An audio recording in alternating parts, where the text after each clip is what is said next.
Hello my dear students. నేను ప్రస్తుతం నా బైక్ మీద ఉన్నాను. నార్మల్‌గా అందరూ I am on the bike అంటారు. That sounds so basic. కొంచెం స్టైల్‌గా అడ్వాన్స్డ్ ఇంగ్లీష్‌లో ఎలా చెప్పాలో తెలుసా అసలు? I am astride my bike right now. I am astride my bike right now. అంటే నేను ప్రస్తుతం నా బైక్ మీద 2 కాళ్ళు ఇరువైపులా వేసి కూర్చున్నాను అని అర్థం. ఎస్ట్రైడ్ అంటే గుర్రం మీద గాని, బైక్ మీద 2 వైపులా కాళ్ళు వేసి కూర్చోవడాన్ని ఎస్ట్రైడ్ అని అంటారు.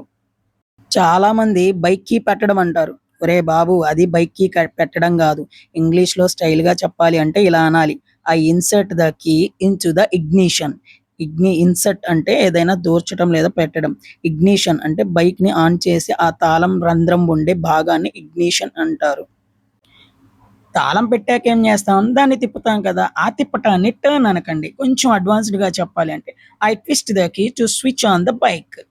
ట్విస్ట్ అంటే మెలక తిప్పటం లేదా గుండ్రగా తిప్పటం. ఇప్పుడు కిక్ కొట్టడాన్ని చూద్దాం. I push down the kick liver to start the bike. Now I squeeze the clutch liver to shift the first gear. I shift into first gear. ఇప్పుడు క్లచ్ వదులుతూ మన కుడి చేతిలో ఉన్న యాక్సిలరేట్‌ని రైజ్ చేస్తాం కదా! దాన్ని చాలామంది గివింగ్ రైజ్ అంటారు. అస్సలు అనకండి బ్రో.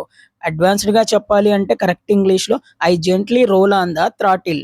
జెంట్లీ అంటే చాలా సున్నితంగా. రోల్ ఆన్ అంటే గుండ్రగా తిప్పడం. థ్రాటిల్ అంటే యాక్సిలరేట్. దీని అసలు పేరు ఇదే బ్రో. బండి స్పీడ్ పెరగగానే రోడ్డు పక్కన ఉన్న చెట్లు, ఇల్లు సుయ్ సుయ్ అని వెనక్కెళ్తుంటాయి గదా! అలా వెనక్కి వెళ్ళటాన్ని ఇంగ్లీష్‌లో కరెక్ట్‌గా the houses and trees are whizzing past. Whizzing past అంటే వెనక్కి వెళ్తున్నట్టు మనకు ఒక భ్రమ కలిగిద్ది. అలా.